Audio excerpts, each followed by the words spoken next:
کہتے ہیں، توجہ اتحادی بڑی اعلیٰ درجے کی توجہ ہے۔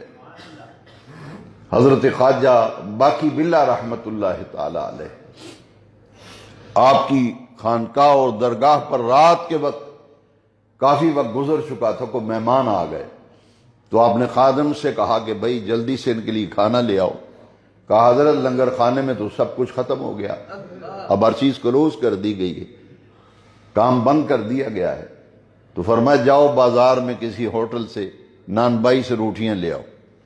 اب وہ گیا اور نان بائی کہ ہوٹل پہ جا کے اس سے روٹیاں لگوانے کے لیے جب عرض کیا، اس نے کہا کہ بھئی روٹیاں لگا دیتا ہوں مگر میری ایک شرط ہے، میں اس کی بھاری قیمت لوں گا، پھر روٹیاں لگاؤں گا۔ اس نے کہا کیا قیمت لوگ؟ اس نے کہا یہ میں خود باقی باللہ سے کہوں گا کہ روٹیاں لگانے کی اجرت کیا لوں گا۔ روٹیاں لگائیں اور لے کر کے آیا۔ اس نے کہا کہ روٹیاں تو میں لگا لے آیا ہوں مگر میری ایک شرط ہے، اس کی اجرت دیجیے مجھے۔ فرمایا مانگ کیا مانگتا ہے؟ کہا مجھے باقی باللہ بنا دیں، جیسے آپ ہیں ایسے مجھے بنا دیں۔ حضرت خواجہ باقی باللہ رحمت اللہ تعالی علیہ نے آپ نے اشارتاً کنایتاً سمجھایا کہ یہ اس بات سے رک جائے، وہ باقی باللہ بننا کوئی آسان ہے؟ اس نے کہا نہیں، میں روٹیاں اس شرط پہ دوں گا کہ مجھے باقی باللہ بنا دیں۔ اب آپ نے اس کو بلایا اور حجرے میں تشریف لے گئے، اور توجہ اتحادی جو روحانی ایک کیفیت کا نام ہے، ایک ٹرم ہے روحانیت کی، توجہ اتحادی جب ڈالی تو حضرت خواجہ باقی باللہ توجہ کو اپنے کمال تک پہنچایا۔ نان بائی اور خواجہ باقی باللہ جب کمرے کے دروازے سے باہر نکلے تو لوگوں نے دیکھا کہ اب نان بائی نہ تھا، اس کی شکل، اس کی آنکھیں، اس کا چہرہ بعین ہی باقی باللہ کی طرح ہو گیا۔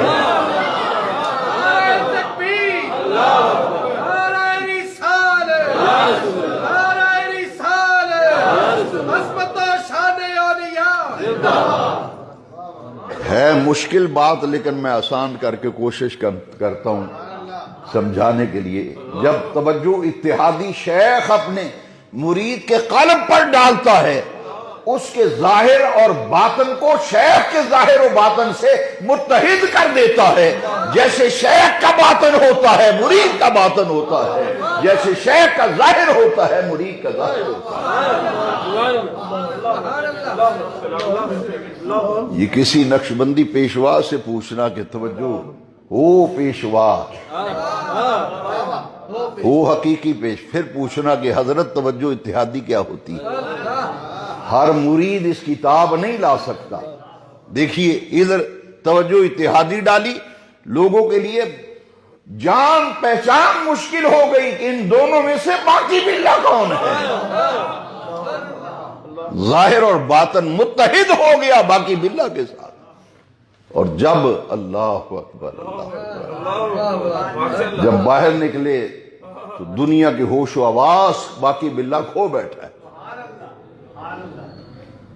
کبھی ادھر مدہوش ہوئے ہیں، اللہ اللہ اللہ زبان پہ جاری ہے، اور باقی باللہ بننے کی تاب نہ لا سکا اور واصل بحق ہو گیا، اس کی روح پرواز کر گئی۔ کسی محفل میں نے عرض کیا تھا کہ ولی کی ولایت کی فائل جب مدینہ منورہ پڑی رہتی ہے، جب اس پہ سائن ہو جاتے ہیں کہ اس کو غوث سے اوپر کا درجہ دے دیا گیا ہے، نیچے درجے سے اوپر درجے پہ لے آئے ہیں، پھر وہ اس دنیا میں نہیں رہتا، پھر اس کا وصال ہو جاتا ہے۔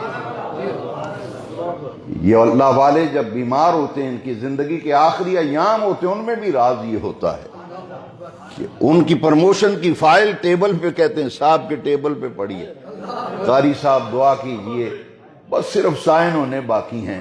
لیکن یہ دین اور روحانیت کی جو یہ پروموشن ہے، جب یہ ہوتی ہے، جب فائل پہ سائن ہو جاتے ہیں، اس منصب کی تاب بندہ بھر نہیں لا سکتا،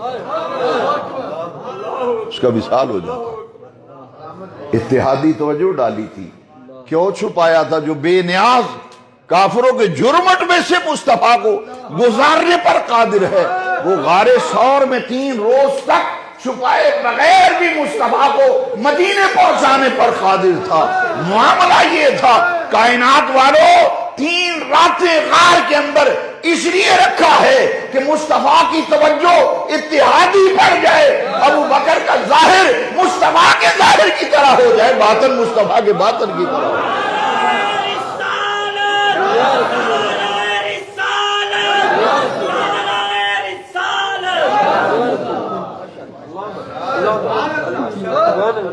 بیکی کی ایک روایت سنا تو حضور جب ہجرت فرما گئے، اس لیے حکمت تھی 3 دن رکھنے کے لیے۔